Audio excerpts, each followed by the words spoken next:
तो आपको एक आसान मार्ग बता रहा हूँ, आपको एक आसान तरीका बता रहा हूँ कि आप माध्यम के साथ निस्वार्थ भाव से जुड़िए और कभी ये महसूस मत कीजिए कि आप अकेले हैं, क्योंकि माध्यम कभी अकेला रहता ही नहीं है। 24 घंटे लाखों पवित्र और शुद्ध आत्माओं की सामूहिकता में रहता है, तो आपको महसूस ही नहीं होगा कि आप अकेले हैं। आपको लगेगा मेरे साथ लाखों पवित्र और शुद्ध आत्माओं की सामूहिकता है। और जितनी अच्छी आत्माएं रहती है, जितनी शुद्ध आत्माएं रहती है, उतनी अच्छी सामूहिकता आपको केवल और केवल गुरु चरण पे ही प्राप्त हो सकती है। इसलिए गुरु चरण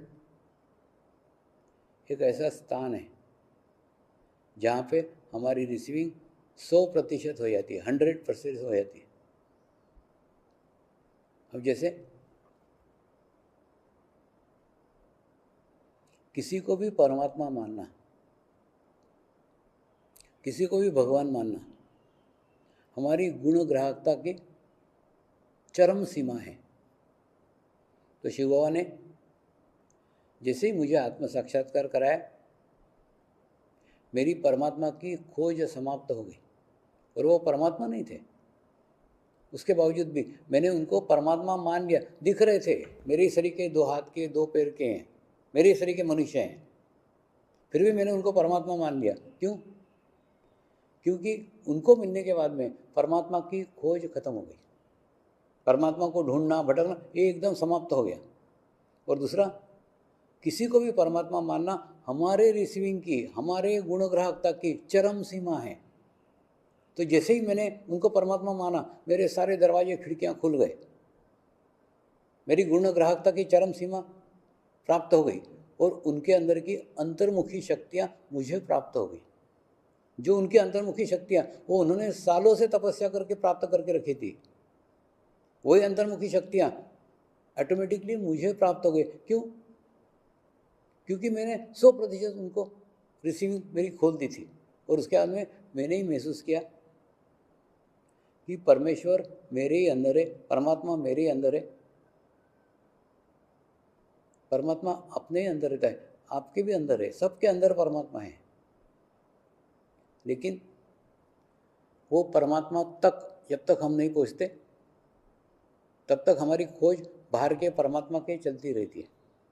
लेकिन जब तक कोई हमको अंतर्मुखी करने वाला माध्यम हमारे जीवन में नहीं आता, तब तक हमारा सर्चिंग, हमारा खोज बाहर चलते रहता है। और एक बार हम अंतर्मुखी हो गए ना, फिर सारी खोज समाप्त हो जाती है और हम अंतर्मुखी हो जाते हैं। परमात्मा अपने ही अंदर है। अब आपको बताऊँ क्या, एक सामान्य साधक में और मेरे में कोई अंतर नहीं है, केवल एक ही अंतर है, मुझे परमात्मा मिल गया है, साधक खोज रहा है, बस और कुछ नहीं। परमात्मा मिल गया, फिर सारी खोज ही समाप्त हो जाती ना।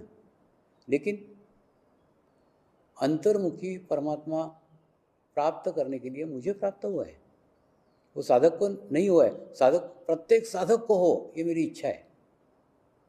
और वो होने के लिए माध्यम को परमात्मा मानना होगा। माध्यम परमात्मा नहीं है, माध्यम परमेश्वर नहीं है, लेकिन माध्यम को परमात्मा मानना होगा, तभी जाकर के हम अंतर्मुखी हो सकते हैं। शिव बाबा परमात्मा नहीं थे, कोई भी शरीर परमात्मा हो ही नहीं सकता, ये धारणा लेकर के मैं बचपन से चला था। उसके बावजूद भी शिव बाबा को परमात्मा माना। क्यों? क्योंकि उनको मिलने के बाद में परमात्मा की खोज खत्म हो गई, इसलिए उनको परमात्मा माना। और दूसरा, परमात्मा मानना हमारे आत्म समाधान की चरम सीमा है। प्रत्येक मनुष्य का लक्ष्य परमात्मा की प्राप्ति है। और परमात्मा की प्राप्ति एक ऐसा दिव्य समाधान है कि वो समाधान मिलने के बाद में एकदम पूर्ण सेटिस्फेक्शन हो जाता है। फिर कुछ पाने की इच्छा ही नहीं रहती, कुछ रहने की इच्छा ही नहीं रहती।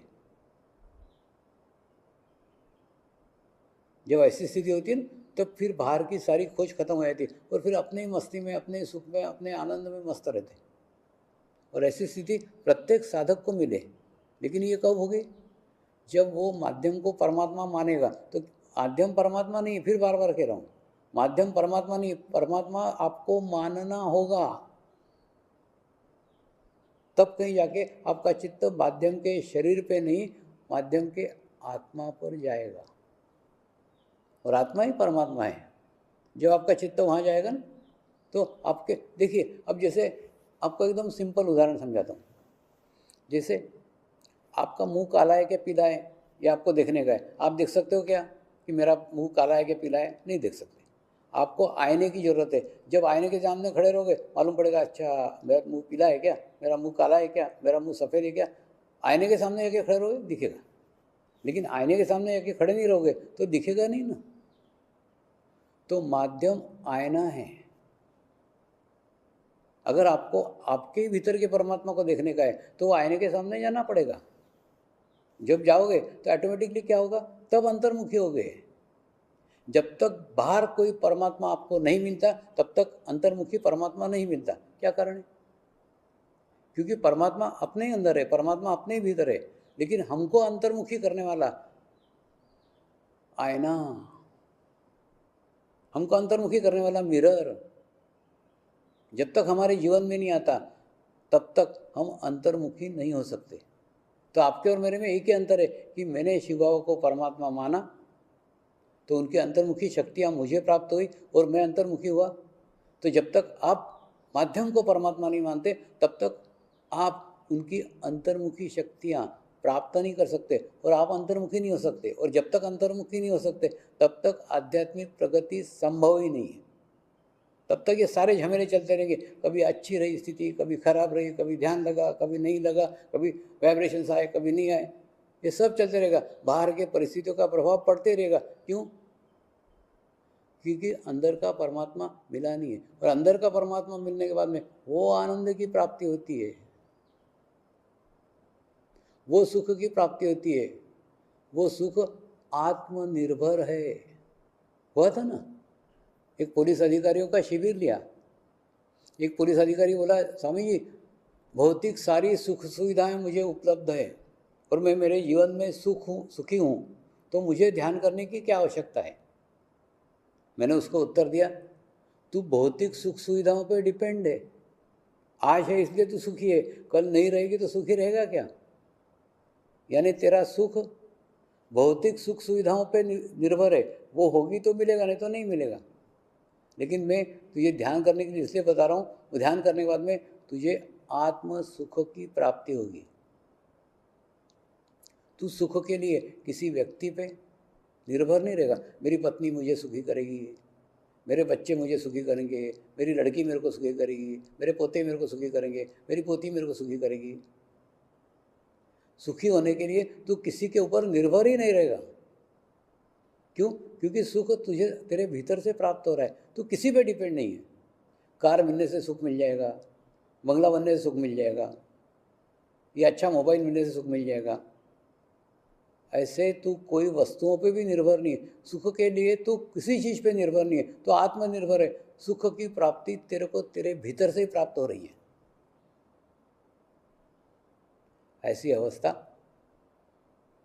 ऐसा आत्मसुख, ऐसा आत्मानंद मैं जीवन भर महसूस कर रहा हूँ, और वही स्थिति आपको महसूस हो, ये मेरी इच्छा है। और दूसरा, आप देखो ना, मेरे हाथ में कोई कड़े, मालाएं, रुद्राक्ष कुछ नहीं है। क्यों? इन सब चीज़ों की भी आवश्यकता नहीं। सुख के लिए, सुरक्षा के लिए, अच्छा होने के लिए लोग पहनते हैं, कुछ आवश्यकता नहीं है। परमात्मा के भीतर के एहसास के ऊपर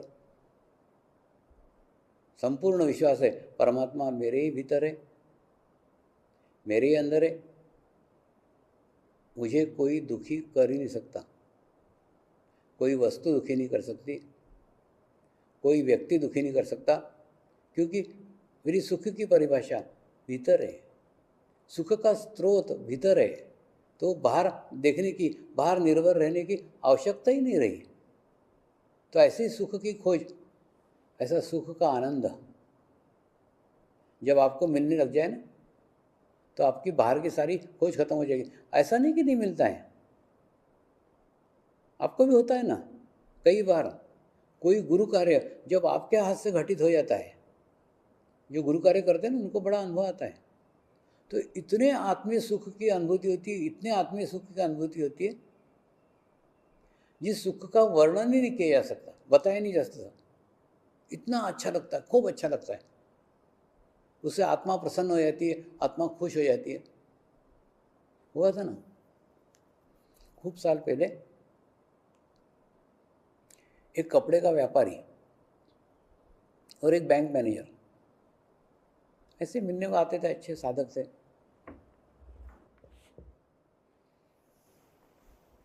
और वो दोनों बोलते, स्वामी जी आप 2-2 घंटे प्रवचन देते रहते हो, 3-3 घंटे प्रवचन देते रहते हो। वो कपड़े का व्यापारी बोलता है, स्वामी जी एक आधी औरत ना ज़्यादा नखरे करे ना तो हम बोलते हैं नहीं हमारे यहाँ नहीं है साड़ी को, मैंने जिस साड़ी को बेच करके 4 पैसे हमको मिल सकते हैं वो पैसे भी हम छोड़ देते हैं, लेकिन हम टाइम नहीं बर्बाद करते हमारा। आप तो 2-2 घंटे 3-3 घंटे करते हो, आपको क्या मिलता है? आपका तो कोई स्वार्थ भी नहीं है, फिर भी करते हो। मैं कुछ नहीं बोला, मैं मुस्कुरा दिया। फिर वो ब्रांच मैनेजर भी बोला, स्वामी आप भी क्या है इतना समय बर्बाद कर देते हो, वो दूसरा लोगों के समझ में आता है नहीं समझ में, आप तो बोलते जाते हो बताते जाते हो, आपको क्या मज़ा मिलता है? मैं मुस्कुरा दिया, कुछ भी उत्तर नहीं। फिर एक दिन क्या हुआ, वो बैंक मैनेजर ना उसके रीजनल ऑफिस में गया, और रीजनल ऑफिस में कोई तो रीजनल मैनेजर के साथ कोई ध्यान के ऊपर चर्चा हुई होगी। उसने रिक्वेस्ट करी इसको कि तू ध्यान का कार्यक्रम रखना यहाँ। तो मेरे को वो बैंक में कोई नहीं जानता था, उसके बाद में ये ब्रांच मैनेजर मेरे को वहाँ लेके गया, उसके बाद में वहाँ पे ध्यान का खूब अच्छा कार्यक्रम हुआ। उसके बाद में कार्यक्रम करके मैं वापस चला आया, क्योंकि मेरे को वहाँ कोई पहचान भी नहीं, जान भी नहीं, कुछ नहीं। उसके दूसरे दिन ये ब्रांच मैनेजर मेरे घर पे आया, स्वामी आज मैं मेरे जीवन में बहुत खुश हूँ। आज ना मैं बैंक में गया था तो बैंक के रीजनल मैनेजर मेरी खूब तारीफ करी, बोले आपके कारण हमको आत्मा की अनुभूति हुई, आत्म साक्षात्कार पता चला, इतना सरल इतना आसान ध्यान का ज्ञात हुआ। तो मैंने बोला कितने रुपए का खुश है? बोला नहीं स्वामी रुपए का नहीं, मैं तो जीवन में इतनी खुशी जीवन में कभी प्राप्त नहीं हुई, इसको रुपए से तुलना ही मत करो, रुपए से कभी मिल ही नहीं सकती। मैंने क्या, अरे पागल तू एक दिन ये खुशी प्राप्त कर रहा है, मैं तो जीवन भर प्राप्त कर रहा हूँ, मेरे को जीवन में वही खुशी मिलती है। तो इसलिए इस खुशी का वर्णन नहीं किया जा सकता। तो ये लोग गुरु कार्य करते हैं ना, उनको मालूम है क्या खुशी मिलती है। वो खुशी को कोई पैसों से तुलना नहीं की सकती, कोई भौतिक चीज़ों से तुलना नहीं की सकती, वो बाहरी खुशी है या आंतरिक खुशी है। तो जब आप उस माध्यम के साथ निस्वार्थ भाव से प्रेम करोगे ना, तो आपको भी परमात्मा की अनुभूति आपके भीतर होगी, परमात्मा आपके अंदर ही महसूस होगा, आप अंतर्मुखी हो जाओगे, परमात्मा की खोज खत्म हो जाएगी। जो आत्मिक सुख बोलते हो ना, वो आत्मिक सुख का आनंद होगा, जो आत्मिक आनंद बोलते हो उस आत्मिक आनंद का ये होगा, और एक जीवन का सबसे बड़ा समाधान प्राप्त होगा, मैंने परमात्मा को पा लिया है, मैंने परमेश्वर को पा लिया है। ये स्थिति आपको मिले, ये मेरी